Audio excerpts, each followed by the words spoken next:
প্রজাতন্ত্র দিবসের আগে নোট বাতিল ইস্যুতে ফের কেন্দ্রের বিরুদ্ধে তোপ দাগলেন মমতা বন্দ্যোপাধ্যায়। আজ শিলিগুড়িতে তিনি বলেন, নোট বাতিল করে মানুষের অর্থনৈতিক স্বাধীনতা হরণ করেছে কেন্দ্র।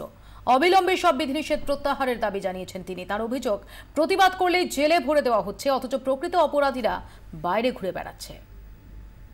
কিন্তু এই প্রথম মনে হচ্ছে, যেটা উপলব্ধি করছি, যে আমাদের রাজনৈতিক স্বাধীনতা আজকে অর্থনৈতিক পরাধীনতার আবদ্ধে জড়িত হয়ে নোটবন্দির কবলে পড়ে সাধারণ মানুষ আজকে তার নিজস্ব টাকা পর্যন্ত আজকে ঠিকমতো তুলতে পারছে না।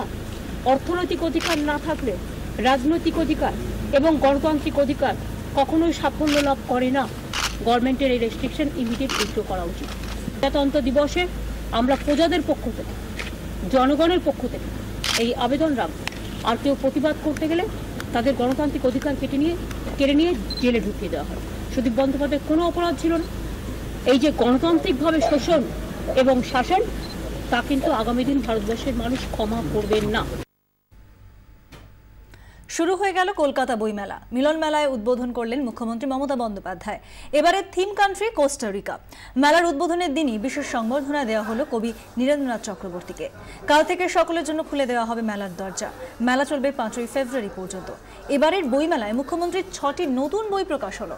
নোটবন্দি, বিধানসভা ভোটে জয়, সিঙ্গুর নিয়ে কলম ধরেছেন মুখ্যমন্ত্রী।